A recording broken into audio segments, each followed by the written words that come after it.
की लहानपणी जर मी सगळ्यात जास्त तिरस्कार करत असेल तर तो रेडिओचा. सो माझा हाच प्रश्न आहे की आता दिसताना आरजे तरी खरं तर ग्लॅमरस दिसतं की अरे वा तेवढं खरंच आहे का? त्यामुळे मला बऱ्याच वेळा लोक विचारतात की तुमच्याकडे गाणी तर जाहिराती जास्त आहे, असं नाहीये का सोशल मीडियाने ती जागा घेतली आहे. आणि मग त्याने मला पहिला टास्क दिला की त्या डान्स बारमध्ये नाचणाऱ्या ज्या मुली आहेत त्या कशा डान्स करतात तू करून दाखव. बंड्या म्हणजे मी माझ्या स्वतःच्या मुलीला म्हणते रोज बंड्या. आणि मग ते नाव बंड्या माझा एक मित्र आहे त्यानं सुचवलं. त्याच्या आधी आम्ही इतर काही मराठी नावांचा विचार केला होता. AI voices, will that affect radio jockeys or a place in radio? 1 तासाच्या ह्याच्यात आरजे किती वेळ बोलतो? की बाबा मला गाणं ऐकायचं आणि कंटिन्यूस तिथे ॲडव्हर्टाइजमेंट कमर्शियल्स चालू आहे, मग अशा वेळी तो स्विच ऑफ ऑडियन्स होतो. ही खरोखर डोक्याची घंटा आहे. हाय फ्रेंड्स, मी Snehal Narvekar Hi, this is Swapnil Oswal, and we welcome you to beyond the hurt. where we unfold stories that deserve to travel. आजचे गेस्ट तूच बोल आता. ओळख करून ओळख म्हणजे तू तुझी सुरुवात कर दिवसाची Style. सुरुवात. हो, तुझ्या साईड. त्याचा पगार मिळतो मला, पण ठीक आहे करूया, प्रॅक्टिस म्हणून करू. सुपर हिट्स 93.5 रेड FM वर मी आहे पुण्याचा एक नंबर बंड्या आणि तुम्ही ऐकत आहात मॉर्निंग नंबर 1. माझं नाव आरजे बंड्या आणि मी आत्ता रेड FM मध्ये काम करतो. तिथे मला सगळेच पुण्याचा एक नंबर बंड्या असं म्हणतात. आणि मी बियॉन्ड द हर्ट या यूट्यूब चॅनलवरती तुम्हाला भेटायला लागेल. आणि या चॅनलला तुम्ही लाईक करा, सबस्क्राईब करा, अपडेटसाठी बेल आयकॉनला क्लिक करा, खाली कमेंट करा, पॉझिटिव्ह करा, चुकीच्या करू नका. आणि बियॉन्ड द हर्टमध्ये मीच माझं स्वागत करतो. स्वप्नील आणि स्नेहल माझ्याबरोबर आहेत. धन्यवाद. धन्यवाद, क्या बात है. आणि म्हणून मी तुला म्हटलं तूच इंट्रोडक्शन कर, कारण तुला वेगळ्या इंट्रोडक्शनची गरज नाहीये. जेव्हा सगळ्या पुणेकरांची सकाळची सुरुवात तुझ्या आवाजाने होते, तर तुला अजून काय ओळख हवी? सगळ्याच नाही होत, काही होते. म्हणजे सगळेच ऐकतात असं नाही, पण ते आपण म्हणतो सगळ्याच पुणेकरांचं. कधी ना काही त्यांनी ऐकलं असेल असं मला ऑफकोर्स. आणि नक्कीच ऐकलं. आरजे बंड्याला ओळखत नाही अशी खूप कमी लोक असतील असं. वाटतं. असं कोणीच नाही. पण ही एकच व्यक्ती आहे जी आरजे बंड्याला ओळखत नाही. कारण मला अजूनही माझी स्वतःची पूर्ण ओळख मिळाली. क्या बात नाही, व्हेरी फिलॉसॉफिकल. बर, सो आता तू 18 वर्ष झाले रेडिओ जॉकी या फील्डमध्ये आहेस. तू 3 शहरांमध्ये काम केलंस. तू पुण्यामध्ये केलंस, सोलापूर, नाशिक. सो ही जी जर्नी आहे त्याच्याबद्दल थोडं सांगशील की रेडिओ जॉकी का? आणि तुझी जर्नी जी आहे त्याच्यानंतर इन्स्पिरेशन घेऊन जर एखाद्या नवीन मुलाला या फील्डमध्ये यायचं असेल तर त्याच्यासाठी कशी वाटचाल असेल? पूर्ण 18 वर्षांचा प्रवास आहे. त्यामुळे आता मला असं वाटतं मी खऱ्या अर्थानं रेडिओत प्रौढ झालेलो आहे. प्रवास माझा नाशिकपासून सुरू झाला. रेडिओ जॉकी का या प्रश्नाचं उत्तर फक्त आणि फक्त अपघात असंच असेल. याचं कारण असे, मला कधी रेडिओ जॉकी व्हायचं नव्हतं.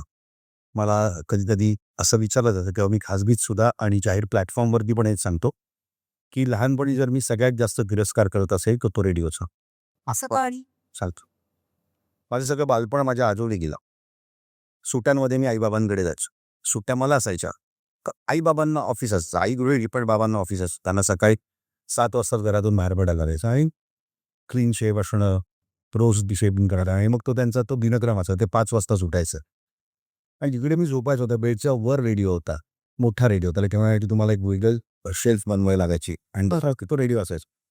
त्यामुळे सकाळची सगळीच कामं करता करता तो रेडिओ ऑन असायचा आणि आम्ही सुट्ट्यांसाठी आलेलो असायचो. आणि तिथे मग झोप मोड व्हायची. मग मी तो रेडिओ बंद करायचा. कोणी आणलाय, काय आहे डोक्याला ताप, असं करता करता पुढे ह्याच रेडिओमध्ये मला माझं किमान अर्धव्यावसायिक आयुष्य काढावं लागेल याचा विचार सुद्धा मी केला नव्हता. त्यामुळे मला असं वाटतं की आपण ज्या ज्या गोष्टींचा तिरस्कार करतो, कदाचित त्याच गोष्टी आपल्या आयुष्याचा अविभाज्य भाग बनतात आणि त्याच गोष्टी आपल्याला आयुष्यात खूप काही देऊन जातात. बरोबर आहे. नको म्हणलं की ते पहिल्यांदा समोर येतात. त्यामुळे तेव्हा हो म्हणा वस्तू तर आज आपण इंटरव्ह्यू करत राहिले. मी वेगळ्या क्षेत्रामध्ये असतो. इंटरव्ह्यू झाला, इंटरव्ह्यू झाला, आपण भेटलोच असतो. पण रेडिओ जॉकी म्हणून माझा इंटरव्ह्यू नसतं त्या. ओके. सो तू सांग आता, म्हणजे की नवीन मुलांना जर का या क्षेत्रात यायचं असेल, तर तू अपघाताने आलायस, पण ज्यांना मनापासून यायचं आहे आणि जे या फील्डला काय म्हणूया एक ॲस्पिरेशन म्हणून बघतात, सो त्यांना काय सांगशील? तुम्ही रील बघता? सगळेच जण बघतात ना, मी पण बघतो. आत्ता सकाळी मी एक रील बघितला.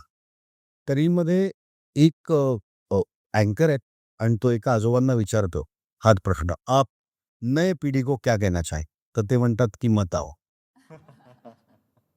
मुद्दा एवढाच आहे की संवेदनशील मन तुमचं असेल, तुमच्या भाषेवर तुमचं भाषेवर प्रेम असेल, तुम्ही ज्या शहरात राहतात त्या शहरावर तुम्ही मनापासून प्रेम करत असाल आणि तुम्ही ज्या माध्यमात आहात ते माध्यम अत्यंत जबाबदारीचं माध्यम आहे, ही जाणीव तुमच्यामध्ये असेल आणि तुम्हाला खरंच लोकांसाठी काही करण्याची प्रामाणिक इच्छा असेल तर रेडिओमध्ये सगळ्यांचं स्वागत आहे. पण बऱ्याच वेळा इथे आलं की आपल्याला स्वप्नील स्नेहलसारखी मंडळी बियॉन्ड द हर्ड नावाच्या यूट्यूब चॅनलवरती इंटरव्ह्यूला बोललं की आपल्याला थोडंफार ग्लॅमर मिळेल, त्याबरोबर पैसे मिळतील, 4 ठिकाणी आपलं नाव घेतलं जाईल. हा विचार असणं गैर नाही. पण या विचारांच्या पलीकडे सुद्धा त्या माध्यमाची एक जबाबदारी आहे. ती ओळखून जर तुम्ही येणार असाल तर तुमचं स्वागत आहे. आणि जर ती जबाबदारी तुम्ही ओळखू शकणार नसाल तर मत आओ. क्या बात आहे. लाईक बंड्या, जसं तू आत्ता सांगितलंस की भाषेवर प्रेम असावं, तुमच्या शहरावर प्रेम असावं, बरोबर? भाषेवर प्रभुत्व असावं प्रभुत्व असावं आणि शहरावर प्रेम असावं. पण असे अनेक जण आहेत, खूप जणांची स्वप्न असतात, गावातली मुलं असो किंवा कोणी असो, मला शहरात जायचंय, पुण्यात जायचंय, मुंबईत जायचंय, ठीक आहे? आणि अशा मुलांना पुण्यात येऊन जर आर-जे बनायचं असेल, तर एक बेसिक प्रश्न काय असतो, की बाबा आर-जे बनायचं आहे, तर भाषेवर तर प्रभुत्व असलंच पाहिजे.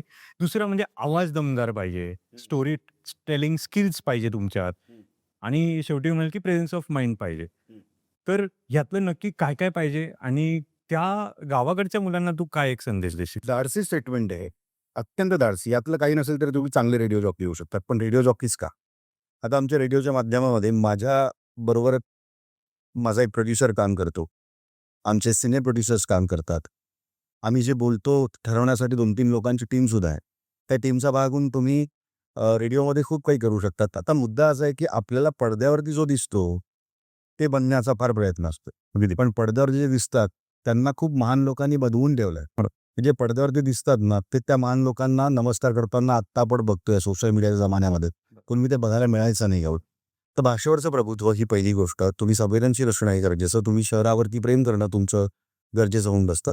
आता भाषेचं कसं म्हणतोय मी, प्रभुत्व इन सेन्स असं आहे की समजा मी पुण्यात आहे, तर पुण्याच्या भाषेवरती माझं प्रभुत्व असतं. मग आणि मी नेहमी म्हणतो की विदर्भातली मराठी, पश्चिम महाराष्ट्रातली मराठी, खानदेशातली मराठी, कोकणातली मराठी, उत्तर महाराष्ट्रातली मराठी, आपल्याकडे 40 मैलावरती भाषा बदल. त्यामुळे कोणती भाषा प्रमाण किंवा कोणती भाषा योग्य बोलताना म्हणतोय ही, तर ते कसं ठरवणार आपण?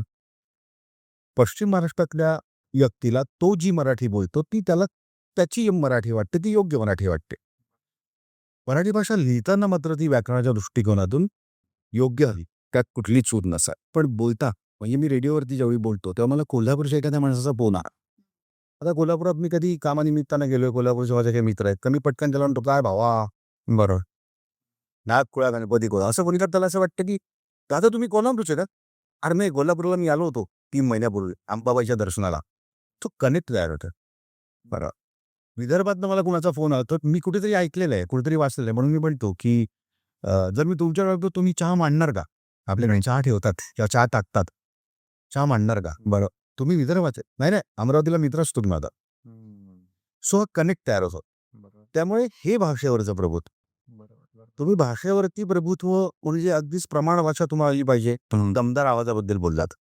ज्या आवाजाचे आपण जवळपास मागचे 5 ते 6 दशकं फॅन होत, तर ते म्हणजे आपले बिग बी अमिताभ बच्चन, ज्यांना आकाशवाणीच्या ऑडिशनमधून तुमचा आवाज भारत असतोय, दमदार आहे, तो रेडिओला सूट होत नाही म्हणून ते नाकारण्यात आहोत. बरोबर. तुम्ही आत्ता स्वप्नीलच्या आवाजात बोलताय, स्नेहल तुम्ही माझ्याशी ज्या आवाजात बोलताय किंवा आपली सगळी टेक्निकल टीम या माझ्याशी आवाजात बोलतीये, तो आवाज मला कनेक्ट होतोय. बरोबर. हो. आणि चांगला आवाज, वाईट आवाज याच्यात न जाता जो आवाज तुम्हाला कनेक्ट करेल तो आवाज चांगला आहे. हे प्रत्येक रेडिओ लोकेचा आवाज फारच छान असतो असं नाही. काही रेडिओ लोकेस मी असं बघितले की त्यांचा आवाज तितकासा बरा नाही का तो रेडिओसाठी नाहीच आहे, पण ते इतके उत्तम बोलतात आणि इतकं छान कनेक्ट करतात की वाव असं वाटतं. पण म्हणून या सगळ्याच गोष्टी काढून टाकल्या तरी तुम्ही छान रेडिओ जॉकी व्हाल. तर मी जसं म्हणालो की अत्यंत धाडसी स्टेटमेंट, तर तसंच आहे ते. तुमचं भाषेवर प्रेम असावं, तुम्हाला त्याची जाण असावी, तुमचा आवाज थोडा बऱ्यापैकी असावा, तर तो इरिटेट करणारा तरी नसावा की मार. बरोबर.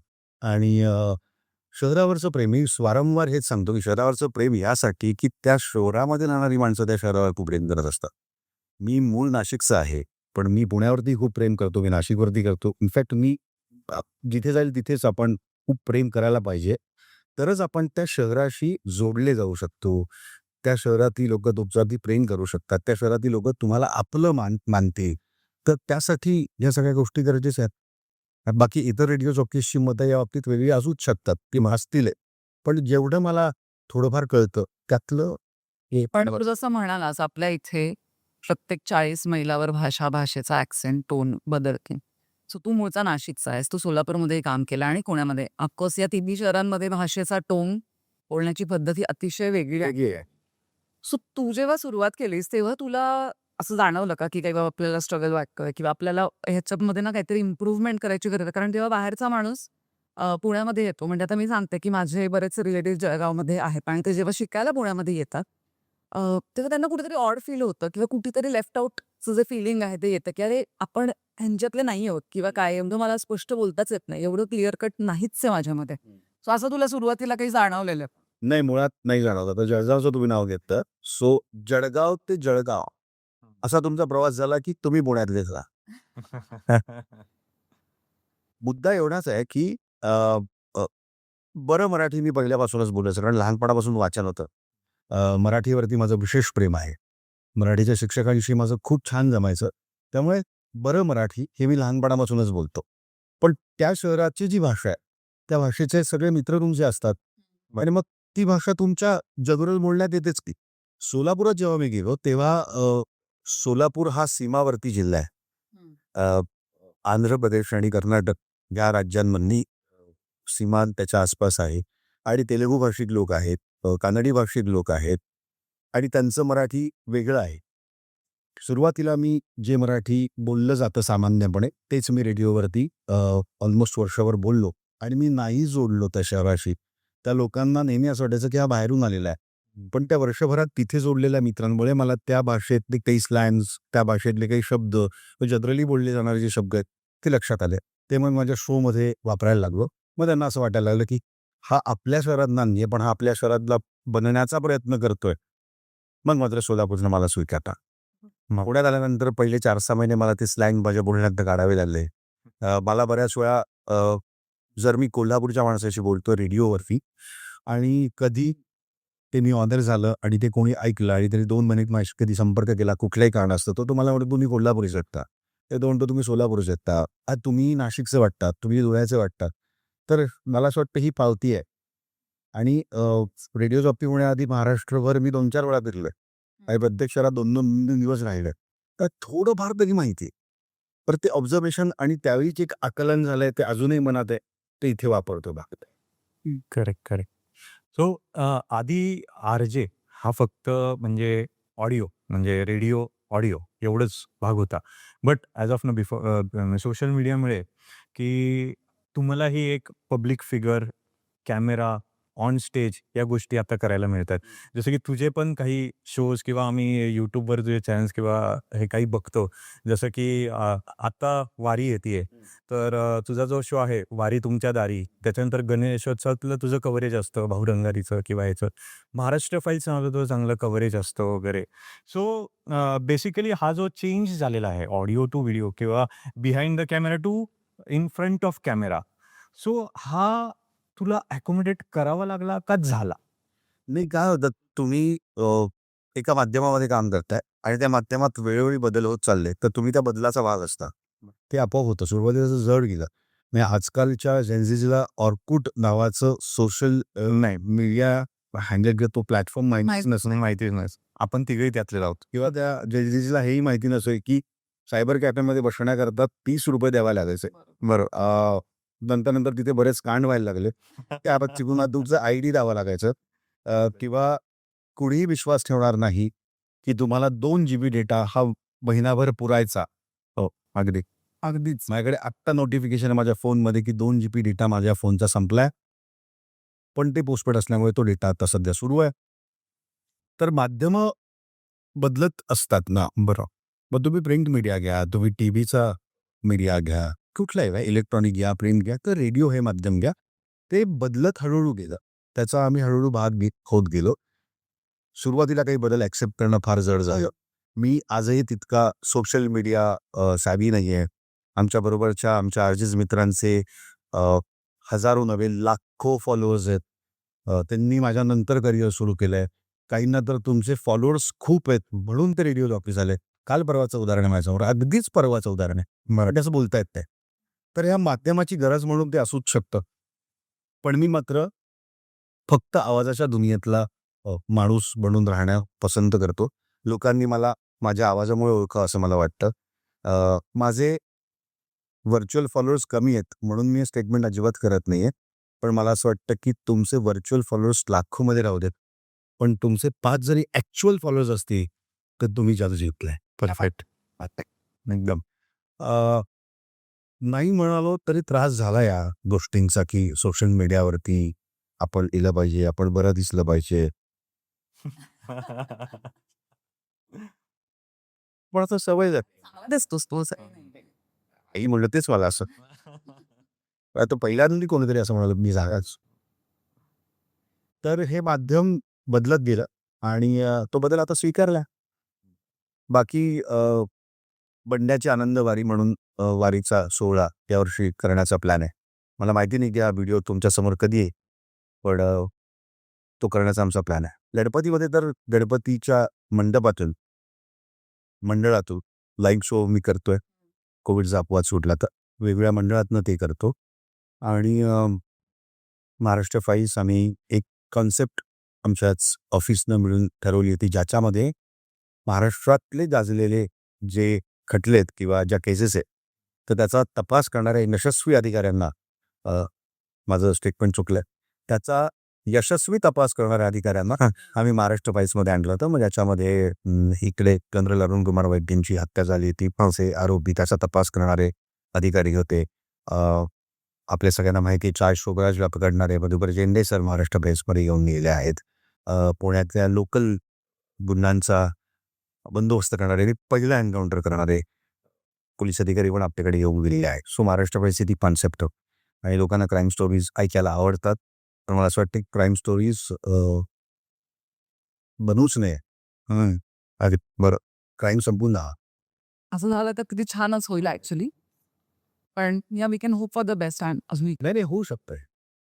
त्याचा एक काळ आहे तो भी एक फॅशन आहे. ट्रेंड निकल जाएगा. ट्रेन बी निघताय. आपण पाहिलंच होतं 94-95ला 93 ते 95ला 96-97 पर्यंत ट्रेन संपलाच की तो हाही संपले.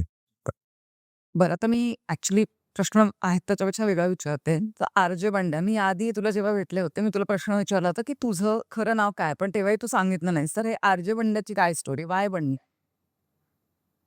बरोबर. वाय बंड्या या प्रश्नाचं उत्तर मी अनेकदा दिलंय. मी कॅमेऱ्यावरती पण दिले, मी रेडिओवरती पण दिले, मी इथे पण असं मित्रांमध्ये पण दिलंय. त्याची गोष्ट आहे. जेव्हा मी रेडिओ जॉकी म्हणून सिलेक्ट झालो ते तर अपघाताने झालं. ते मी रोड शोज वगैरे करायचो. रोड शोज करणं, कार्यक्रमाचं निवेदन करणं, होस्ट करणं तेव्हा बरे पैसे पण असायचे. मी अगदी अभिमानानं सांगतो की 2005 साली जेव्हा मी पहिला रोड शो होस्ट केला तेव्हा मला ₹700 मिळाले होते. तेव्हाचे ₹700 खूप होते सर. मी त्याचा दाखला देऊ शकणार नाही. सोन्याच्या भावाबद्दल नाही बोलणार. जे त्या भावांनी पण त्या भावा सांगू शकतो. तर ₹700 तुम्हाला पर डे मिळतायत आणि तुमचं राहणं खाणं वेगळं आहे. त्यात पण तुम्ही थोडं कमी प्रतीचं हॉटेल घेतलं. तुम्ही जिरा राईस न घेता तो ॲड केला तर तुम्ही बरी कमाई करू शकता. अर्थात मी तसं कधी केलं नाही. माझ्याबरोबरचे जे इव्हेंट कॉर्डिनेटर होते ते करायचं. पण शेवटी वो भी एक धंदा आहे. पण मुद्दा एवढाच आहे की जेव्हा मी रोड शोज करत होतो तेव्हा मला माझ्या एका मित्राचा फोन आला. तो मला म्हणाला की ऑडिशन्स होत आहेत तू दे. मी म्हणलं अरे मी तिकडे जाऊन आलो आणि तिकडच्या जागा संपल्या आहेत. ते म्हणाले नाही त्यांना आणखीन 2 लोकं हवी आहेत. तर मी टेलिफोन म्हणजे मोबाईलवरती मी ऑडिशन दिले. नागपूरला होतो तेव्हा मी आणि नागपूरचा संबंध माझ्या आयुष्यात तेव्हा पहिल्यांदा आला. नागपूर खूप महत्त्वाचं आहे. मग माझ्यासाठी तेव्हा महत्त्वाचं होतं आज महाराष्ट्रासाठीच महत्त्वाचं आहे. तर नागपूरवर मी ऑडिशन दिली फोनवर. त्यांनी दुसऱ्या दिवशी मला बोलावलं होतं. तेव्हा माझे EM होते. त्यांना मी सांगितलं की मला अशी संधी चालून आली आहे तर मला 1 दिवस सुट्टी हवी. दुसऱ्या दिवशी शो होता. त्यांच्याशी मला कुठं भांडण झालं. त्यांना म्हणालो की मी कुठेही बांधील नव्हतो की मी तुमची सगळीच ॲक्टिव्हिटी पूर्ण करेन, असा कुठला कॉन्ट्रॅक्ट आपला झाला नव्हता. ते म्हणाले की मग ठीक आहे, तू आत्तापर्यंत दिलेल्या कामाचे पैसे मी तुला देणं लागत नाही. मग तो जरा वाद वाढला आणि मी नागपूरहून खूप भयंकर प्रवास करत नाशिकमध्ये पोहोचलो. मी तिकडे ऑडिशन दिली. मला खरंच काही माहिती नव्हतं. म्हणजे हे सगळं कसं काम करतं मला खरंच माहिती नव्हतं. ती ऑडिशन दिली. त्यांना ती आवडली. फोनवरती पण घेतलेली. त्यांना तो आवाज आवडला आणि त्यांनी मला सांगितलं की आम्ही कळवतो. विल लेट यू नो वगैरे ना, I will call you back वगैरे असं. मी घरी आलो आणि मी चेक केलं. विल लेट यू नो म्हणजे आम्ही तुम्हाला नंतर कळवू. होय. त्यांनी तेवढ्या प्रेमानं बोलून घेतलं. आता नंतर कळवतो असं म्हणाले. आता आपला रोड पण गेला. भांडणं पण झालेली आहेत. ते पैसे पण वाया गेले. म्हटलं आता यांनी नाही घेतलं तर काय करायचं? अर्थात पुढचा रोड शो मिळेलच, पण किंवा कुठला शो मिळेल. त्या संदर्भी फोन आला. "एक काम कर, तू परवापासून ट्रेनिंगला आहे. पुन्हा मनात शंकेची पालचूक चुकली. परवापासून? उद्या काय? मग पुन्हा 20 मिनिटांनी फोन आला. परवा येण्यापेक्षा उद्यापासून ये. तर मी उद्या गेलो. तर दुसऱ्या दिवशी गेलो. त्यांनी माझ्याकडे कागद ठेवला. त्याचा ते अपॉइंटमेंट लेटर असं दिलेलं होतं. खाली एक अमाऊंट होती. म्हणलं वाह! इतके पैसे महिन्याला. म्हणलं एवढे पैसे? हे महिन्याचं नाही, वर्षभराचं. मग मी त्या पैशाला 12ने भागलो. मग इकडं आला.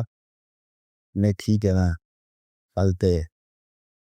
पण तो आकडा कधीच जमा झाला नाही माझ्या हातावर. असं करून चालत नाही, ते नंतर कळलं मला. पण बंड्या हे नव्हता.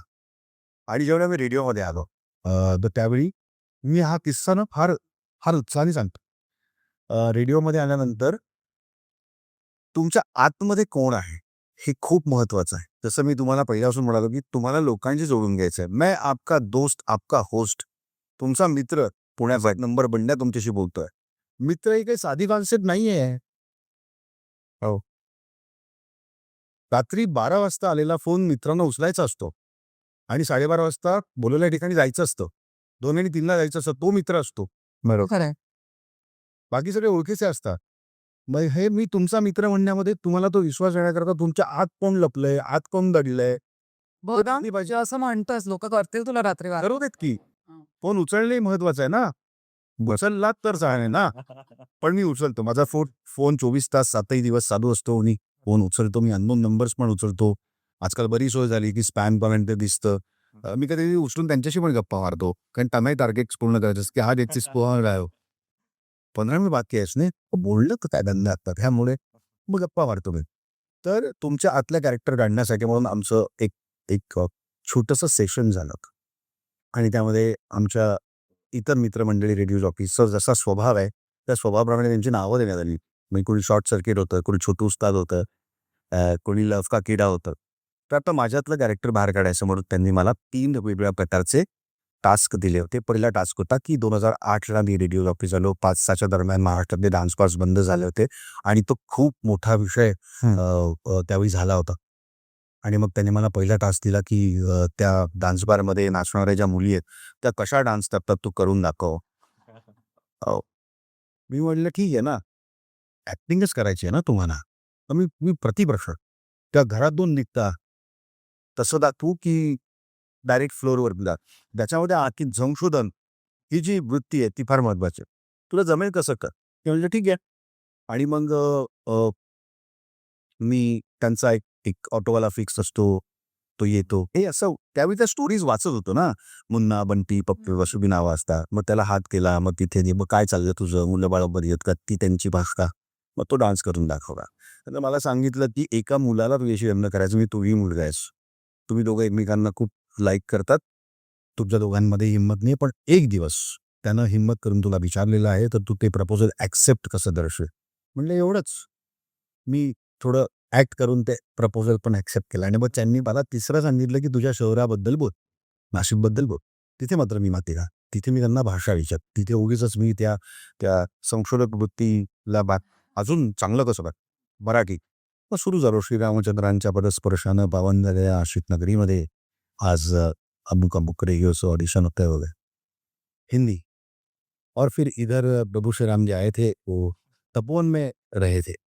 और हमारे इधर त्र्यंबकेश्वर भी है, और त्र्यंबकेश्वर में 12 ज्योतिर्लिंग है ना, उनमें से एक ज्योतिर्लिंग इधर है। वो हमको बहुत गर्व है उसका। English and in Nashik sabudana vada is very famous in at हे ते हां, परशुराम चाकेडकर नाट्यगृह. In front there is samosa, very good samosa, very good chaat. त्यांना कळलं याच्या हिंदीला, म्हणजे ह्याचं इंग्लिश तर म्हणजे रक्तही, हिंदीला पण मराठीचा वास आहे. बरं घाबरत कोणालाच नाही. याला 2 इतके विचित्र टास्क दिले आणि तो त्याच्यामध्ये विचारतो की मी कसं करू, काय करू, काय करू. त्यामुळे एक टिपिकल महाराष्ट्रीय मुलगा आहे. टिपिकल म्हणजे तो महाराष्ट्रीय मुलगा आहे, तसं मराठी पण त्याच्या वागण्यातनं, बोलण्यातनं जाणवतं. तेव्हा लहानपण होतो, बारीकही होतो, उत्साही खूप होता. सिलेक्शन झालं होतं, घरचे आनंद होते की चला पोरगा 9ला जाईल, 6ला येईल. त्यांच्या दृष्टिकोनातनं तेच महत्त्वाचं होतं. मग एक टिपिकल महाराष्ट्रीय मुलाचं नाव काय असू शकतं? तर प्रत्येक मराठी माय-माऊली लहानपणी तिच्या लेकराला हे म्हणते. मग तो मुलगा असू दे, मुलगी असू देत, आमचा हा फार बंड आहे किंवा आमची ही फार बंड आहे. आणि अजून तरी तो ट्रेंड आहे म्हणा, की प्रत्येक मराठी व्यक्तीला एक तरी बंड्या नावाचा मित्र असतो. नक्की आहेच. नसेल तर मी आहे. हो. जोपर्यंत मी आहे तोपर्यंत. आणि मग ते नाव बंड्या माझा एक मित्र आहे, त्यानं सुचवलं. त्याच्या आधी आम्ही इतर काही मराठी नावांचा विचार केला होता, पण बंड्या हे खूप क्लिक झालं. आणि मग मला अनेकांनी विचारलं की रेडिओवरती लोक तर त्यांना त्यांचं न आवडणारं नाव बदलून काहीतरी मॉडर्न नाव ठेवतात, छान नाव ठेवतात. तू बंड्या का ठेवला? यार बंड्या तो तरी दिन आहे, तू बी बंड्या, मी बी बंड्या आहे. त्यामुळे ते कनेक्ट होत गेलं. आणि मग मागच्या 18 वर्षापासून बस अजून काय पाहिजे? हां, म्हणजे तुम्ही फार कमी वेळा ऐकाल ना, मी कोणाचं नाव घेईन असं ह्याचं पद्धतीचं. लाडका स्वप्नील कमी ऐकाल तुम्ही. लाडकी स्नेहल कमी ऐकाल. ते घरातली लोकं म्हणते. लाडका बंड्या जगात कोणी म्हणेल. सो हे लाड पण वाटायला लागले. त्यामुळे ह्या नावाचा महिना आहे. बाकी रेडिओवरती तर खूप जण बोलतात, बोलू शकतात, पण नावाचा. पण खरं आहे, बंड्या म्हणजे मी माझ्या स्वतःच्या मुलीला म्हणते रोज बंड्या. सो आपण ऐकलं की तुला पहिलं तुझं अपॉइंटमेंट टेकर मिळालं, त्याच्यावर तुला छान अमाउंट दिसली, पण विच यू नेव्हर गॉट ते. म्हणजे तो ते काय असतं ना तुमचा काय इन हँड वगैरे टेक सीटीसी मिळतं मग. बाकी काही नाही. पण ती सीटीसी दिसताना मोठीच दिसते. म्हणजे मराठीत त्याला गाजर म्हणूया. नाही गाजर असं गाजर नव्हतं बे. पण अगदीच ब्रोकोली सो माझा हाच प्रश्न आहे की आता दिसताना आरजे तरी खरं तर ग्लॅमरच दिसतं की अरे वा आरजे आहे, मला एवढ्या सेलिब्रिटीजना भेटायला मिळतं, बोलायला मिळतं, बरेच शोज करतात तुम्ही यांना. पण ते जेवढं वाटतं, जेवढं दिसतं शोशा किंवा ग्लॅमरस, तेवढं खरंच आहे का? कारण हे बघूनच बरीच मुलं किंवा यंग जनरेशन म्हणूया आपण याच्याकडे ओढली जातात. तर हे कितपत ग्लॅमर 100% आहे. पण पैसा आहे का? दॅट इज माय. पण तुम्हाला अनुभव ना मिळतो. साधी गोष्ट आहे.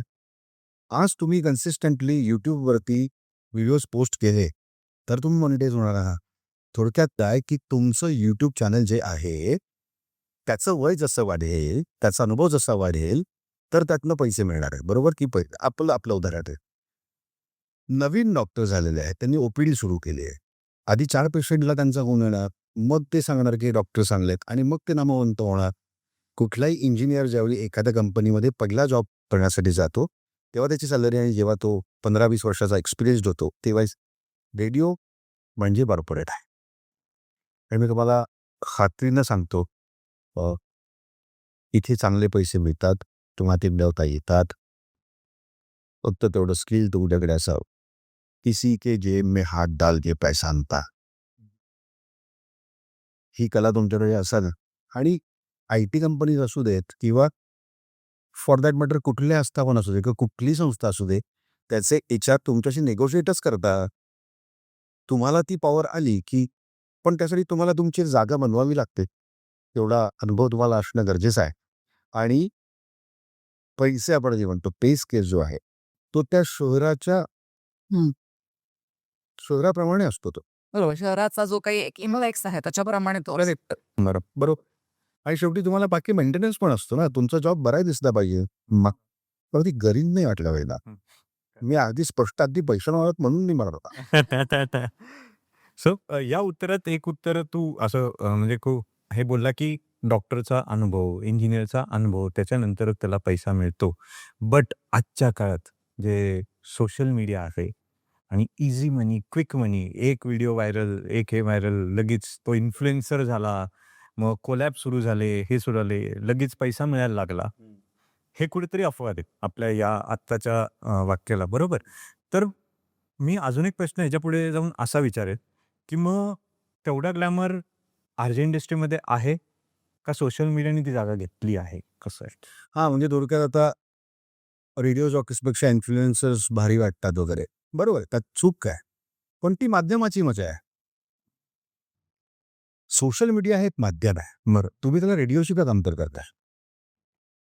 म्हणजे तुम्ही प्रिंट मीडियातल्या एखाद्या नवख्या पत्रकाराला, त्याला खूप मोठं काम केलंय, काही काळातच, त्यांना तुम्ही हे विचारणार का, की इन्फ्लुएन्सर आणि तुमच्यामधला फरक, रेडिओ जॉकी आणि तुमच्यामधला फरक किंवा वेगवेगळी सगळी माध्यमं आहेत, त्या वेगवेगळ्या माध्यमांचा एक प्रवास आहे.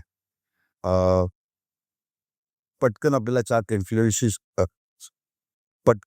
4 इन्फ्लुएन्सरची नावं सांगता येतीलच असं नाही, कारण आपण रील पाहतो त्यांची नावं बघत नाही.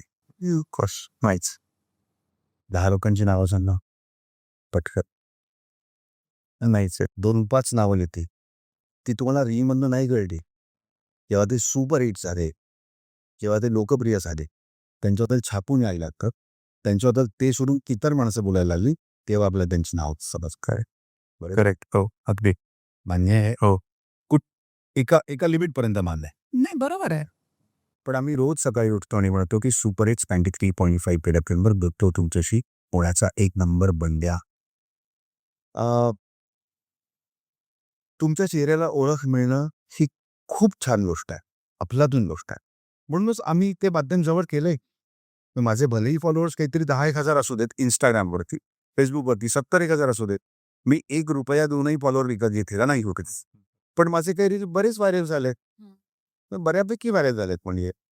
पण मला ते नंतर कॅश करावंसं वाटलं नाही, की याला आपण आणखीन काय करू किंवा काय करू. कारण त्या माध्यमात मला नाही पटत ना, मी ऑरकुटच्या पिढीचा माणूस असा आहे. फेसबुकवरती आपण कधी-कधी 15 मिनिटाचे, 20 मिनिटाचे व्हिडिओज बघायचो. YouTubeवरती आपण बघायचो. आता तोही स्पॅन कमी झाला. पण रेडिओला 100हून अधिक वर्ष झाली. 2005-6 असे, 4 असे, तर 2026 या 22-23 वर्षामध्ये सोशल मीडिया प्लॅटफॉर्म्स बदलत गेलेले आहेत. अगदी बरोबर. ऑरकुट, फेसबुक, इंस्टाग्राम, आता नवीन काहीतरी आणखीन काहीतरी बी. फेसबुकचं महत्त्व जरा कमी झाल्यावर कुठं वादच झालंय. काही जणी कदाचित इंस्टाग्रामचे होऊ शकतं, माहिती नाही. अनुभव बघता बरं. रेडिओवरती फक्त बोलणाऱ्यांची पद्धत बदलली. रेडिओवरती बोलणाऱ्यांचं कॉन्टेंट बदललं. रेडिओवरती बोलण्याची शैली बदलली. पण रेडिओ आहे बरं, त्याचं महत्त्व टिकूनच आहे. एवढी वर्ष. हो, मी या माध्यमात काम करतोय म्हणून असं नाही. उद्या मी टीव्हीत गेलो, उद्या मी मोठा काय सोशल मीडिया स्टार झालो, रील स्टार झालो, तरी रेडिओबद्दल माझं हेच म्हणणं असेल, की आत्ता इंस्टाग्राम खूप जोरात आहे. इतर तर मला ॲब्सोल्युटली माहीत नाही इतर काही माध्यम असेल तर. ते टिकटॉक बॅन झालं. हो, ऑरकुट संपलं ना. फेसबुकचं पण महत्त्व जरा कमीच झालं ना. हो. तसं याचे कदाचित होऊ म्हणजे हा अनुभव सांगतो मी तुम्हाला. You never know. हां, पण रेडिओ मात्र चालूच आहे. मग स्ट्रगल तर सगळेच करतायत. हो. आणि शेकडो रील स्टार्स येत आहेत. हो. राईट? ते उत्तम कंटेंट बनवतायत. त्यांच्या चेहऱ्याला खूप छान ओळख मिळाली आहे. अरे आपण त्याला तू असं करतो आपण. बरं पटकन त्याचं नाव नाही आठवत आपल्याला. हो. बरं. आणि रेडिओ जॉकी म्हणून मग ते मला असं वाटतं, की तो त्या शहरात असतो किंवा त्या जिल्ह्यात असतो आणि त्या जिल्ह्यात तसं एकही गाव नसतं. इथे त्याचं नाव नसतं. अरे वाह! क्या बात! ह्यालाच आपण असं म्हणूया, की इट गिव्हज मोर ऑथेंटिसिटी. म्हणजे हो, बरोबर आहे. हं. म्हणजे तुम्ही रीलच्या माध्यमातून तुम्ही अलीकडे आपल्या पुण्यातलं अत्यंत दुर्दैवी प्रकरण मी फक्त नाव घेतो लोहगड. त्याच्यावरती बनलेले मीम्स, रील्स हे खरंच माणुसकीला धरून अजिबात या विषयावरती कुठला रेडिओ जॉकी बेजबाबदारपणे बोलणार नाही. कारण मी मगाशीच म्हणालो, की जबाबदारी आहे त्या माध्यमाची. सोशल मीडिया आभासी जग आहे. एआयने तुम्ही व्हिडिओज बनवून पोस्ट करतायत. त्याला तुम्ही लाईक करतायत. बरोबर. मुंबईच्या लोकल ट्रेनमधला तो अत्यंत दुर्दैवी हो. तो तुम्ही शूट करून सोशल मीडियावरती टाकताय. सोशल मीडियावर जबाबदारीनं वागणारी खूप म्हणतात.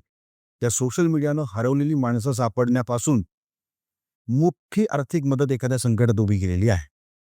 पण तरी त्याची एक वेगळी बाजू आहे. तुम्हाला कधीही कोणी असं म्हणणार नाही की रेडिओची एक वेगळी बाजू आहे. त्यात काहीतरी फेक आहे, त्यात काहीतरी खोट आहे. मग ही या माध्यमाची जबाबदारी आहे. सोशल मीडियावरती प्रचंड पैसा लोक कमावतात, खूप छान काम करतायत. ती त्याची एक बाजू आहे.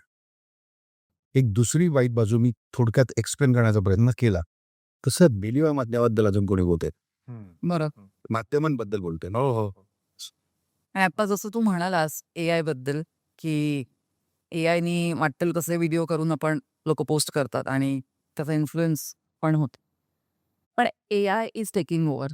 AI is a buzzword. हे आहेच आहे सध्या. AIनी व्हॉइस मिमिक्री होतंय. व्हॉइसशी रिलेटेड बऱ्याच गोष्टी सेलिब्रिटीजच्या बाबतीत होतात. सो तुझं याच्यावर काय मत आहे, की AI voices will that affect radio jockeys or a place in radio? मी खरं सांगू, ही खरोखर डोक्याची घंटा आहे. हे जर आणखीन वाढत गेलं तर तुम्ही उगीच माझ्या वाढलेल्या बोकावरती पाय द्या. पण AI हे शेवटी माणसालाच बनवलेलं आहे. AI तांत्रिक आहे, बरोबर. भावना तांत्रिक असू शकत नाही. त्यामुळे पुन्हा आमचा संघर्ष वाढेल, स्पर्धा वाढेल. काल परवापर्यंत आम्ही माणसांशी स्पर्धा करत होतो, तंत्रज्ञानाशी पण करावी लागते. त्यात जर ताऊन सुलाखून निघालो तर ठीक आहे, नाहीतर बघू. सो आहे म्हणजे असं शक्यता नक्कीच आहे. हो. माझे काही मित्र या क्षेत्रामध्ये आहेत आणि मी त्यांना विचारतो की तुम्ही हुबेहूब आवाज कसा, हे आहे सहज बोलतात. अरे मग तुम्ही आमचं कसं काय भरणार कोट, आमचे कोण EMI भरणार? मग तो तुझा प्रश्न आहे, माझं काम सोपं होतं, मला लवकर पैसे मिळतात त्याच, असं तो विनोदाने म्हणतो. पण आम्ही जेव्हा डिस्कस करतो तेव्हा ही आहे डोक्याची घंटा आहे, हो खतरे की घंटी आहे. पण त्याच्यावरती कशी मात करता येईल ॲज अ आर्टिस्ट, किंवा बघूया मी अजून कसा विचार. अजूनपर्यंत माझ्या घराच्या उमऱ्याला त्या पुराचं पाणी लागलेलं नाही. बरं म्हणजे पण तरी एआयच्या याला आपण म्हणतो की एआयला भावना नाही, जसं तू म्हटलास, बरोबर. आणि सुरुवातीलाच आपण जेव्हा म्हणतो भाषेचं प्रभुत्व हवं, शहरावर प्रेम असावं, एक स्टोरी टेलिंग असावी, प्रेझेन्स ऑफ माइंड असावं, हे पण कुठेतरी अजून एआयला अजून नाही. म्हणजे मी पाहतो माझ्या क्षेत्रातली लोक, माझ्या ऑफिसातली लोक, माझ्या क्षेत्रातली लोक त्याचा सर्रास वापर करतात. पण मग तुमच्या क्रिएटिव्हिटीचा काय? बरोबर, तो तुम्हाला 4 ऑप्शन्स देत आहे, त्यातनं तुम्ही 5वा तयार करताय की ते 4 ऑप्शन्सपैकी एक निवडून तुमचा म्हणून तुम्ही खपवताय. आणि तो असे देऊन किती ऑप्शन देणार आहे? तो एका लेव्हलला येऊन म्हणतो की आता माझं बस आता संपलं. बरोबर आहे ना, म्हणतो असं. हो पण तुम्ही मला एखादा विषय दिला तर मी तोपर्यंत माझं डोकं पडू शकतो जोपर्यंत तुम्ही समाधानी होणार नाही. अगदी बरोबर, असं होतं ना. होऊ शकतो. मग सो पुन्हा सांगतो की आहे, स्पर्धा आहे, चॅलेंज आहे. पण ते तर अगदी रेल्वे आल्यापासून होते. तेव्हा कमर्शियल रेडिओचं युग सुरू व्हायचं होतं. आता लोक म्हणतात की कोण ऐकतं रेडिओ. पण तुम्ही या कधी माझ्या शोमध्ये लाईव्ह, जेव्हा मी एखादा प्रश्न विचारतो तेव्हा लोक जेव्हा 5-50 मेसेज करतात, रोज नव्यानं 10 लोकांचे वेगळे मेसेज येतात, 15 लोकांचे नव्यानं वेगळे मेसेज येतात, वेगळे. मग व्हॉट्सअपवरती मी जेव्हा मागवतो तेव्हा जर तुम्ही मला कधी कधी मेसेज केला असेल तो आमच्या चॅटमध्ये आहेच ना. हो मग बरोबर. हो, नव्यानं येणारे मेसेज रोज नवीन, रोज आम्हाला नेहमी सांगितलं जातं तू अगदी मनापासून खूप समर्पित भावनेनं एनर्जेटिक रोज शो केला पाहिजे. तो असा की हा माझा पहिला आणि शेवटचा शो आहे असं समजून केला पाहिजे. कारण रेडिओला रोज नवीन एक माणूस जोडला जातो, पहिली गोष्ट.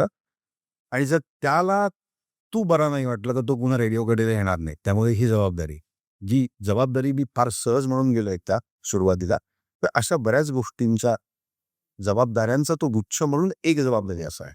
बरोबर, बरोबर. आता माझ्या ॲक्च्युअली पुढच्या प्रश्नाचं उत्तर तू आधीच दिलंय, की तू जसं म्हटलं, की लोकं म्हणतात, की रेडिओ इंडस्ट्री संपतीये कुठेतरी किंवा स्लो डाऊन होतीये, असं काही बाहेर चर्चा आहेत वगैरे. आणि जसं तू त्याचं उत्तर दिलं, की रोज अजूनही नवीन लोकं तुला जुडतायत. आणि मला ह्याच्यात एक स्टॅटिस्टिक्स मांडायचंय मला, की पुण्यातलं जे लिस्नरशिप तुमच्या भाषेत म्हणतात, ते 2.35 मिलियन आहे.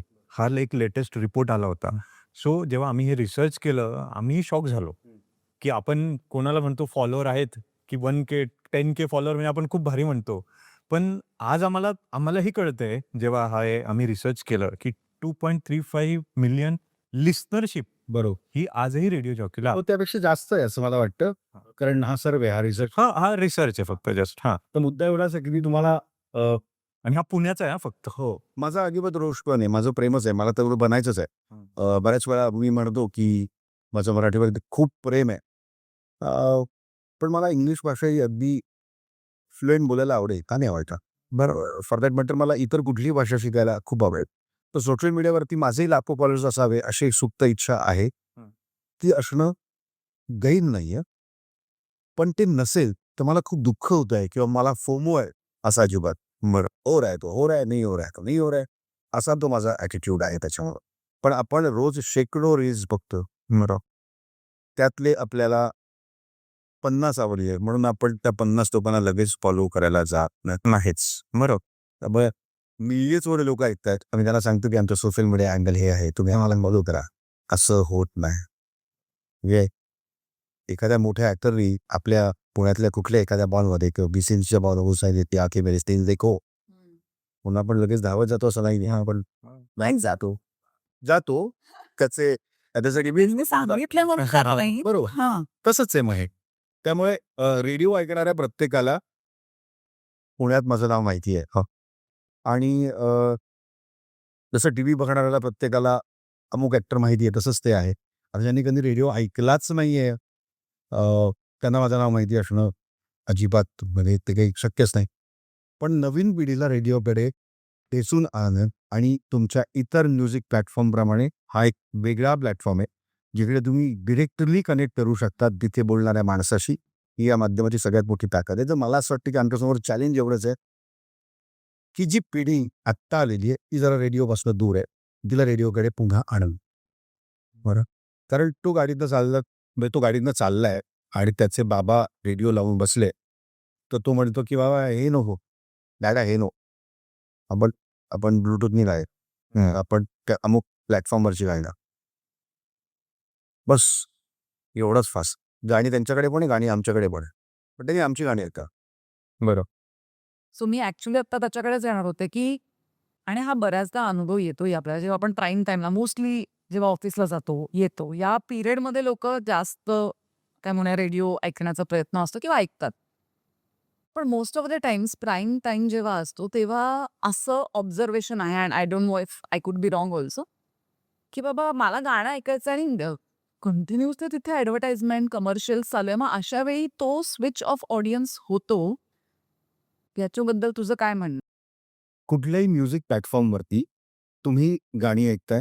आता इथेही जाहिराती सुरू आहेत. तुम्ही प्रीमियम घेतलं म्हणजे तुम्ही पैसे भरले बरोबर? ही गोष्ट. डाउनलोड करण्यासाठी पण तुम्हाला पैसे येतात वेगळी फी भरावी लागते. ते फुकट डाउनलोड करता येत नाही. बरोबर? हा त्यांच्या व्यवसायाचा भाग. रेडिओ आम्ही फुकट ऐकवतो किंवा तो फुकट तुम्ही ऐकू शकता. त्याला चालवण्याकरता पैसे लागतात. मग त्या इंडस्ट्रीत पण खूप लोक आहेत. त्यातनं रेव्हेन्यू मिळतो. आणि मला सांगा तुम्ही तुमच्या आवडत्या ॲक्टरचा किंवा ॲक्ट्रेसचा फॉर दॅट मॅटर सो तुम्ही ॲक्टर आहे का? तुम्ही ऐकतात. सिनेमा बघायला गेला. त्यात एखादं रटाळ गाणं लागलं तर आपण आपली बाकीची कामं उरकून येतो. पॉपकॉर्न घेऊन ये, वॉशरूमला जाऊन येत बरोबर? गाणं सोडून जातो आपण. तिथे इंटरव्हल होतो. तिथे जाहिराती तुम्हाला चालतात. तुम्ही टेलिव्हिजन बघता तिथे जाहिराती चालतात. वर्तमानपत्रातल्या जाहिराती चालतात. आणि मग रेडिओवरती खूप जाहिराती आहेत. का? होतेच की आम्हाला पण थोडं श्रीमंत. आणि जेव्हा आमचा स्लॅक असतो तेव्हा मग आम्ही गुढीपाडवा, दसरा, दिवाळी, नवीन वर्ष, संक्रांत करूच नाही. 3.5 शुभमुहूर्तांपैकी एखादा करू दे. जरूर करा. पण शेवटी खर्च आहे ना सर.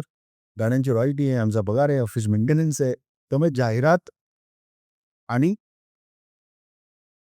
कुठल्याही माध्यमाला जाहिरात, रेव्हेन्यू गरजेचा आहे. बरोबर. त्यामुळे मला बऱ्याच वेळा लोक विचारतात, की तुमच्याकडे गाणी तर जाहिराती जास्त आहे. असं नाहीये. असं बिलकुल नाहीये. कारण जाहिराती किती वेळ असाव्यात असा परत याचा नियम आहे. बरं. त्याला मर्यादा आहे. फक्त दुर्दैवानं तुम्ही जेव्हा ट्यून करता तेव्हा जाहिराती असतात. ते आमचं दुर्दैव असं आपण म्हणूया. त्याला दुसरं काहीच म्हणू शकत नाही. बरोबर. तासाभरात 7-8 गाणी तुम्हाला वाजवायची आहे. जाहिराती समजा जास्त असेल तर आम्हाला आमचं बोलणं कमी करावं लागतं. बरं. गाणी मात्र कमी करून चालतच नाही, कारण लोक त्यालाही ट्यून करतात, नाही ते ऐकणारी पण ट्यून करतात. असं आहे. बरोबर. आत्ता जसं तू म्हटलास, की म्हणजे किती वेळ जाहिराती चालावी ह्याला एक लिमिट आहे, बरोबर. सो आम्ही जेव्हा काही रिसर्च करत होतो, तेव्हा हेही कळलं, की 1 तासाच्या ह्याच्यात आर-जे किती वेळ बोलतो, ॲडव्हर्टाइज किती वेळ चालतात, ह्याचं पण सगळं लिमिट असतं. तर ह्याच्यावर जरा आमच्या प्रेक्षकांना माहिती दिली तर बरं. कसं आहे की आता तुम्हाला आमचा रेडिओचा क्लॉक समजून सांगण्यासारखं होईल. आम्हाला 1.5 मिनिटं बोलण्याची परवानगी जेव्हा मी माईक बांधतो. बरं. 1.5 मिनिटं तुम्ही बोल. पावणे 2 होऊ देत. 2 होऊ देत मॅक्स. त्याच्यापेक्षा जास्त बोललो तर उत्तर द्यावं लागतं आम्हाला. बरं. मी पुन्हा सांगतो, की कॉर्पोरेट प्रमाणे आहे. इथे नियमावली आहे. इथे सगळं फॉलो करावं लागतं. काहीही मोघम नाही. माईक ऑन केला, काही बोललो असं चालत नाही. बरं. पुन्हा आली ती जबाबदारी. तो जो गुच्छपणा बोलतो त्यात हो, ये हो. तासाभरात 4 वेळा जर मी बोललो तर मॅक्सिमम मी 8 वेळा बोलतो. 8 मिनिटं बोल 8 मिनिटं बोलतो. सॉरी. जर मी 4 वेळा बोललो तर 8 मिनिटं बोलतो. बरोबर. 60 मिनिटं. 8 मिनिटं पण बोलू नये का म्हणजे? आणि मग तसाच जर आपण हिशेब केला तर 4 तासामध्ये 24 मिनिटं बोलतो मी. 24 नाही, 8 त्रिक 24, 8 चोक 32 मिनिटं. मी अर्धा तास बोलतो. 4 तासा. काही शोज 3 तासाचे असतात, काही 4 तासाचे असतात. सो 32 मिनिटं फक्त आम्ही बोलतो 4 तासावर. बाकी तुम्ही गाणी, जाहिराती, आमचे इतर काही प्रोमोज आणि या सगळ्या गोष्टी ऐकत असतात. बरोबर. आणि खूप बोलतो असं का वाटतं? की एखादा विषय घेतल्यानंतर त्या विषयाचा भूत, वर्त, भविष्य आणि सगळं सांगून टाक. बरं. कमी वेळात अधिकाधिक माहिती आपल्याला मिळाली की असं वाटतं, अरे बहुत बात कर गया यार ये. बरं. काय सांगून गेला हा? असं होतं. हो. म्हणजे आत्ता 29 जूनचा जर आपण विचार केला तर त्या दिवशी लॉंग हॉप. सूर्य तुम्हाला यादव ने पकडा है का? ते सांगत असताना आता तो टीममध्ये नाहीये. आपण आयर्लंड विरुद्ध हारलेलो वगैरे काय बी चाललंय. अटॅक विमेन्स T20 सुरू आहे आणि आपली रविवारी मॅच आहे ऑस्ट्रेलियाबरोबर. मग आम्ही सगळं सांगतो तुम्हाला असं वाटतं की अरे हा इथू काय सांगून गेला 5 मिनिटांपासून बडबडच करतोय हा. असं नाही. कमी वेळात अधिकाधिक माहिती दिली त्याला बरोबर किंवा आधी बनवतो पण तसं नाहीये. मला तुम्हाला पुन्हा एकदा सांगायचं की तासाभरात आम्ही किती वेळ बोललं पाहिजे याची मर्यादा आम्हाला आमच्या ऑफिसनं घालून दिलेली आहे. ती आमची पॉलिसी आहे. त्यामुळे फक्त असं म्हणू नका की आर-जे हे बडबड राहताचे आहे. कदाचित आमचं बोलणं तुम्हाला आवडत असेल किंवा नसेल, पण ती बडबड नसते आत. त्यासाठी खूप मेहनत वेळी असते. 2 मिनिटासाठी बोलण्याकरता अर्धा तास तयारी करावी लागते. बरोबर. आणि अधिक ऐकायचं असेल आर-जे बंडल तर नक्कीच हा पॉडकास्ट बघा. आणि हां, आता तू म्हणलास तयारी करायला लागते, तर ऑफकोर्स काय म्हणूया आपण करंट अफेअर्स किंवा ही सगळी माहिती तुम्हाला ठेवायला लागते. सो तुम्ही कसं कोप अप करता? कारण प्रत्येक आर-जे म्हणा, त्यांना जगातल्या घडामोडी म्हणा, शहरातल्या घडामोडी ह्या सगळ्याची जाण ठेवायला लागते. तर हे कसं करता? प्रत्येक आर-जेचा एक जॉनर असतो. रात्री उशिराचा शो करणारे आर-जेस जनरली प्रेमाच्या गोष्टी करतात. मग ते कॉन्टेंट ते मॅक्सिमम कन्झ्युम करत असतात असं मला वाटतं. इव्हनिंग शो असतो, संध्याकाळचा शो. त्याच्यामध्ये तुम्हाला थोडं चौफेर लक्ष ठेवावं लागतं. पण त्याच्यात खूप मस्ती करायची असतं तुम्हाला. खूप मस्तीखोर तुम्हाला वागायचं असतं. बरं. त्यामुळे ते तशा प्रकारचं कॉन्टेंट जनरली कन्झ्युम करत असतं असं मला वाटतं. दुपारच्या शोमध्ये तुम्हाला जे कॉन्टेंट तुम्ही रेडिओवरती डिलिव्हर करतात, ते तुम्ही फार कन्झ्युम करतात, वाचतात, ऐकतात, पाहतात. सकाळच्या शोमध्ये मात्र तुम्हाला सगळ्या गोष्टींवर लक्ष ठेवून राहावं लागतं आणि नंतर तो तुमच्या कामाचा भाग होतो आणि मग तुमचं वाचन तसं वाढलेलं असतं. तुम्ही पटकन एखाद्या बातमीमागची बातमी शोधण्याचा प्रयत्न करतात. त्याची आखरी बातमी काढण्याचा प्रयत्न करतात. त्याचा जसं मी भूत, वर्त, भविष्य होतं ते शोधण्याचा प्रयत्न करतात. तो तुमच्या सवयीचा भाग. तो सवयीचा भाग आहे. आणि मग ते आपोआप होतं. पण वाचन करंट अफेअर्स तुम्हाला कळणारच होतं. तर वाचनातनं कळणार. तुम्ही टेलिव्हिजनवरती बघणार, तुम्ही मोबाईल ॲपवर असणार म्हणजे न्यूज ॲप्स जे आहेत त्याच्यावर बघणार कुठेतरी पाहत असतात. आता अजून एक प्रश्न असा आहे की आता आपण एवढं रेडिओबद्दल बोलतोय आणि आपण म्हणले of course the radio is existing for last 100 years. पण यू नेव्हर नो कधी काय डिसअपिअर होईल जगात उद्या रेडिओ डिसअपिअर झाला तर आजी बंड्या काय करेल? व्हॉट इज नेक्स्ट फॉर आजी बंड? रेडिओवर डिसेबल तू दिसणार होती. वा काय प्रेम आहे. हा पॅशन बरोबर आहे ना. असंच आहे ते. म्हणजे क्रिकेटचे ते मास्टर ब्लास्टर जेव्हा रिटायर झाले त्या दिवशी माझ्यासाठी क्रिकेट संपलं असं मला वाटत असताना रोहित शर्मा नावाचा एक तारा दक्षिण दिशावरती उदयाला आला आणि मी पुन्हा क्रिकेटच्या देवाण तसंच ते माध्यम दिसेपर होई असं मला वाटत नाही झालं. त्याचा विचार मी अजूनही केला आधी आणि कदाचित असं होणार नाही तो होऊ नये. बघूया. आणि तरी मी म्हणालो की मी लहानपणी फारच तिरस्कार करायचो आता. सो आता एक शेवटचा प्रश्न की आज जर एखाद्या तरुणाला आरजे व्हायचं स्वप्न बघायचं असेल तर आरजे बंड्याकडून महत्वाच्या 3 टिप्स काय देशील? संवेदनशील राहा. जास्तीत जास्त वाचन कर आणि आपल्या बोलीभाषेचा न्यूनगंड बाळगू नकोस. मच सो प्रश्न तर संपले. We are coming to rapid fire. म्हणजे आता त्यात लावणारे प्रश्न. नाही नाही अगदी सोपे आणि सिम्पल प्रश्न आहेत आपले. कॉन्ट्रोवर्सी काही नाही. अरे बदनाम वही होते जिनका नाम होता है. हाँ बदनाम हुई तो क्या हुआ, नाम तो हुआ. लिसनर्स कॉल की इंस्टाग्रामचे कमेंट्स?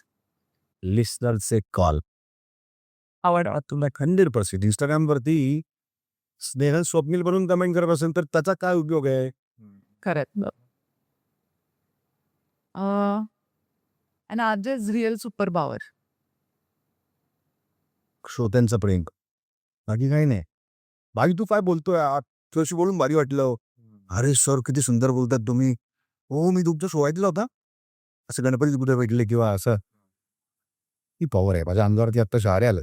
तीच पॉवर आहे, तीच शक्ती आहे. मायबाप रसिक श्रोते तीच तू रोज शो करतो so scripted show life chaos. जाई सुका होतात, पंबलही होतात, पण ते सांभाळून घेतो. पण फंबल झालं तर ओके आहे ना? म्हणजे होऊच शकतं ते. मी पुन्हा तेच म्हणालो ना, जर मी तुमचा मित्र आहे तर तुमचा मित्र फंबल होऊ शकतो, अडकवू शकतो. बरं तो काय त्या विषयाचा फार तज्ञ असतो अशातला भाग नाही. तो काल घामाच्या धारांमधनं घरी येलेला असतो. सकाळी तो पाऊस धारा अंगावर घेऊन येत असतो. आता त्याला पाऊस धारा विषय मांडायचा आहे तर तो त्याला 100% मांडेल असं नाही. बरोबर. रेडिओबद्दल बोलताना पण मी इंटरव्ह्यूमध्ये फंबल झालोय जे मी 18 वर्षापासून करतो. फंबल होणं म्हणजे काय, पण तो लाईव्ह गेअर्स असतो सगळा. बरोबर. स्क्रिप्टेड शक्यच नाही ते. बरोबर. मुळात आत्ता वर्ल्ड कप सुरू आहे फुटबॉलचा. त्याच्या मॅचेस सुरू आहेत ना, सकाळी सुरू असतात ना तिकडे. सो ते तुम्हाला म्हणण्याचं तुझं लाईफ केअर्स फर्स्ट. एक कॉलर जो यू विल नेव्हर फॉरगेट असा काही अनुभव किस्सा? मला खूप आहे. म्हणजे असा एखादा किस्सा कसा मी सांगू, पण खूप आहेत असंच मी म्हणेन.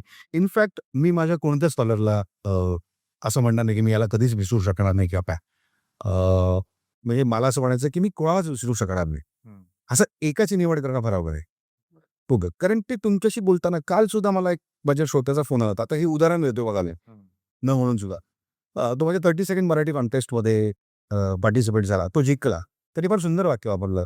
आता मी ठरवलं होतं मराठी कॉन्टेस्टमध्ये दादा तुला हरवायचं.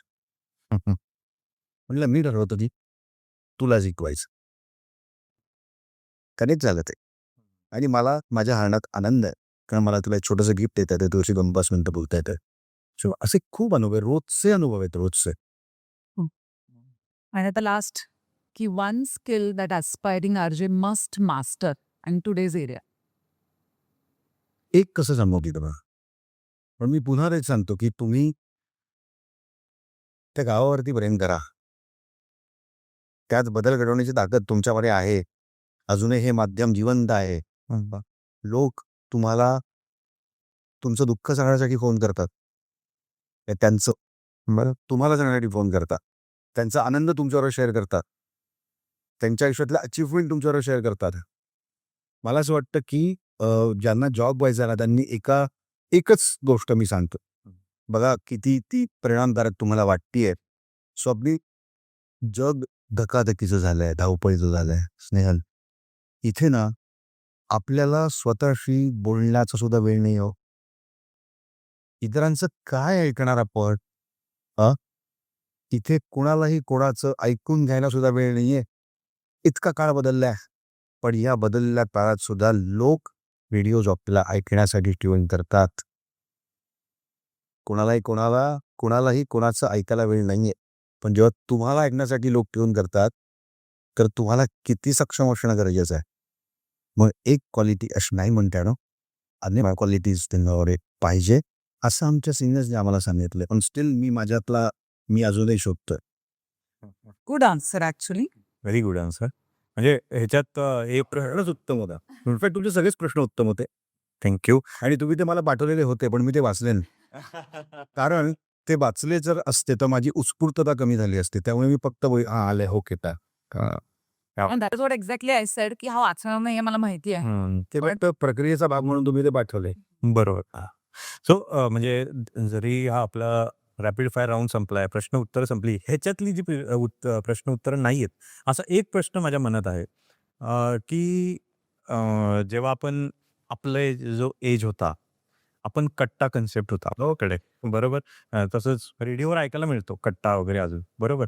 त्या कट्ट्यामध्ये आपण खूप काही बोलायचो, संवाद व्हायचा, एकमेकांना ऐकायचो. जसं तुझं शेवटचं जे उत्तर होतं त्याच्यावरच निगडीत आहे की एकमेकांना ऐकायचो. आणि जसं तू एकदम उत्तम बोलला की आज कोणाला कोणाचंच ऐकायला वेळ नाहीये किंवा तेवढा पेशन्स नाहीये, बरोबर. यार तू तेरा दुगना मेरे को सुना रहा है यार. मेरा क्या चल रहा है लाईफ. तेच ठेव जरा फोन, जरा मी कामात येत. बरोबर. पण तो ऑफिसला जाताना चल ना म्हणण्याला ऐकूया रे. टाइमपास तर टाइमपास म्हणून ना तुम्हाला लोक ऐकतात ते, अरे फार महत्वाचं आहे. बरं, तुमचा जवळचा मित्र समजा कामामध्ये असेल तर तो तुमच्याशी प्रेमानं बोलतो, बाई काय आता मी 10 मिनिटात फोन करू, बरं आता डिस्कॉर्ड. पण लोक ते 10-15 मिनिटात तुम्हाला ऐकतात, तुमच्या प्रश्नांची उत्तरं देतात. बरं तुमचा त्यांचा काही संबंध नसतो तसा. कारण तो संबंध नसतो फक्त प्रेमाचा, स्नेहबंधाचा. आणि हे मागच्या 18 वर्षांपासून अनुभवतोय. मला असं वाटतं की नशीबवान लोकांच्या यादीमध्ये मी माझं नाव पडलंय. नक्कीच, नक्कीच. मी माझं नाव पडलंय. मी ते लिहिल्यावरती मग मग मिळतं बरोबर आहे का? बरं. मग ह्याला अजून एक असं कट्टा. तर आजचा कट्टा असा झालाय की माझ्या हातात फोन आहे, शेजारी एक जण बसतो त्याच्या हातात फोन आहे. मित्र, आपण परत म्हणूया तो माझा मित्र आहे. समोर बसलाय तो माझा मित्र आहे, पण तो पण फोन आहे. आणि आपण फोनवर असं करत बसलेलो आहोत. कट्टा जरी तोच असला तरी त्याचं रूप बदललंय, बरोबर. त्याचं सगळी जी परिभाषा आहे ती बदलली आहे. अशा वेळी काय एक संदेश देशील या जेनझीजला किंवा कोणी असो जे ते कट्ट्याचं रूप बदलतायत त्यांना? बाई तुला एखाद्या रीलमध्ये ना दुःखावरती फुंकर घालण्याची रेमेडी मिळाली, अशी जखम झाली ना तर त्याला कुठला मलम लावायचा ते तुला समजेल तिथे. पण ना जखम झाल्यानंतर तुझ्या मित्राने त्याच्यावरती असा हात फिरवला मलम लावता, ते जे फिलिंग आहे ना तुला त्या मोबाईलमधल्या त्या आभासी जगातनं मिळणार नाही. क्या बात. मोबाईल असा हातात घेऊन त्याला खांदा बनवून तू रडू शकणार नाही आणि त्या मोबाईलला अशी घट्ट मिठी मारून तुझा आनंद सेलिब्रेट करू शकणार नाही. आम्ही सुद्धा दोस्तांनी एक रूल बनवला होता. समजा बसलो जेवायला दिवायला त्या कट्ट्यावरती बसलोच समजा, तर जो आधी मोबाईलला हात लावी तो बिल भरे. बरं आहे ना, चांगली आयडिया. मोबाईल दूर आहे. तास 1.5 तास जो आहे तो मोबाईल गिराईक. आणि मी पुन्हा एकदा सांगतो, मोबाईल हे फक्त साधन आहे. बरोबर. संवादाचं, कनेक्ट होण्याचं, संपर्काचं आणि मनोरंजनाचं ते साधन आहे. ते काही साध्यविद्या नाही. साधनाचा वापर साधना एवढाच करा. बरोबर. सकाळी दूध ब्रश 2-3 मिनिटं. बरोबर. ब्रश करण्याचं साधन आहे. बरोबर. बरोबर. हो, अगदी. जे काय म्हणजे साबण तो काय दिवसभर लावून बसत नाही आपण. मला मोबाईलच कळत नाही. रील बघतो. खूप वेळ झाला रील नाही बघितलाय. कुठेतरी ऑक्सिजन कमी झालं वाटतंय. हेच आहे. हे नॉर्मल. पण हे साधन आहे आणि ह्या साधनाचा वापर साधन एवढाच असावा. बरोबर. अगदी उत्तम उत्तर दिलं. उत्तम मेसेज पोहोचलाय. बरोबर. मग तेवढंच मला म्हणतो आणि त्यामुळे सगळ्या तुम्ही दोस्तांनी आणि मैत्रिणींनी मित्रांनी सुद्धा कधी कुठे भेटलात तर अर्धा पाऊण तास मोबाईल बाजूला ठेवायचा, गप्पा मारायचा असा नियम बनवा. नाहीतर चहाचं बिल तू द्यायचं, जेवणाचं बिल तू द्यायचं, नाहीतर ₹500 दंड. हे जोपर्यंत आपण करणार नाही तोपर्यंत हे होणार नाही. जो दंड देणार नाही तो ग्रुप बंद व्हाया. हो मग आज हे काय बोलतात माझ्याबद्दल, उद्या हे काय बघते, असं त्याशिवाय हे सुटणार नाही हे साहेब. आय एम शुअर सगळेजण हे ऐकतील आणि फॉलोही करतील आणि त्यामुळे मोबाईलचा वापर थोड्याफार प्रमाणात जरी कमी झाला तरी आपण जिंकलो असं म्हणूया. ॲब्सोल्युटली कमी करा थोडा पर. भाई मी तुम्हाला आज खरं सांगतो प्रामाणिकपणे, यार ये मेरे बॉसेस तक पहुंचा दो. मला स्मार्टफोन नको आहे. ॲब्सोल्यूट मला बटनाचा फोन हवा आहे. कारण हा स्मार्टफोन मला खूप स्मार्टली डिस्ट्रॅक्ट करतो. ॲब्सोल्यूट बरोबर. मला बटनाचा फोन हवा, मला डिस्ट्रॅक्ट करणं. पण ते अलाउड नाही ना. ते माध्यमं बदलली. मग तुम्ही सोशल मीडिया पण केला पाहिजे. त्यामुळे तो स्मार्टफोनमध्ये असतो, बटनामध्ये कुठे असतो. हे त्यावेळेला 3310ची जारा असा भिंकवून पण मला कधी फुटायचं नाही काय. बरं. सो बस we are at the end of the show आणि खूप छान वाटलं. खूप छान गप्पा झाल्या आणि आय एम शुअर सगळ्यांना त्या आवडतील आणि बरंचसं शिकायला मिळेल. आणि येस. आणि रोज आम्ही बंड्याला रेडिओवर ऐकायचो. आज समोर जेव्हा भेटून बोलतोय आणि आज तो एक खूप म्हणजे वैज्ञानिक तो हे होता की 4च मिनिटं बोलतो बंड्या. नाही 6 मिनिटं. हां, 6 मिनिटंच बोलतो. पण आम्हाला एवढा वेळ दिला आणि आम्हाला खूप छान वाटलं. नक्कीच आमच्या प्रेक्षकांना पण खूप आवडणार आहे आणि खूप इन्फॉर्मेटिव्ह, खूप छान आणि एवढा वेळ दिल्याबद्दल खूप धन्यवाद. धन्यवाद. Beyond the heart. Thank you Snehal, thank you Swapni. Beyond the heart या यूट्यूब चॅनलच्या इंटरव्ह्यूसाठी मी स्वारगेटहून पुण्यापासून जणू दुसऱ्या देशात असणारा पण ट्रॅफिक आणि धो कोसळणारा पाऊस, तासभर प्रवास केलाय. जाताना पण तासभर प्रवास असणार आहे. या गप्पा तुम्हाला आवडायलाच पाहिजे असं नाही, पण या चॅनलवरती उत्तम मंडळींनी यावं, आपले विचार त्यांनी मांडावे, वेगवेगळ्या क्षेत्रातल्या मंडळींनी मांडावे, असं जर तुम्हाला वाटत असेल आणि हे चॅनल खऱ्या अर्थानं श्रीमंत व्हावं, मध्ये आर्थिक आणि वैचारिक दोन्ही दृष्टिकोनातून, तर तुम्ही बियॉन्ड द हर्ट या चॅनलला सबस्क्राईब करा. माझ्याही व्हिडिओला लाईक करा, कमेंट करा. अच्छा लगे तो सबको बताना, बुरा लगे तो हमें बताना. DM करा, बुरा लगे तो DM करा. सो कमेंट करू नका. DM आजी बंड्यावाल्या इंस्टाग्राम हँडलवरती. स्नेहल आणि स्वप्नील तुम्हाला इथे बोलावलं, तुमच्या चॅनलवरती मी बोलावं, इतकं मोठं तुम्ही मला समजलं, त्याबद्दल मी तुमचा मनापासून. एक तुझ्या स्टाईलने साइन ऑफ केलं तर बरं होईल. सुपर हिट्स 93.5 हिट FM मी इतक्यातच बियॉन्ड द हर्ट या यूट्यूब चॅनलवरती माझा व्हिडिओ संपवलेला आहे. माझ्या आयुष्यातल्या अनेक घटनांचा उलगडा केलेला आहे. सो तुम्ही नक्की हा व्हिडिओ पहा, शेअर करा आणि ऐकत राहा आणि पाहत राहा बियॉन्ड द हर्ट. धन्यवाद. धन्यवाद. Thank you so much. Thank you.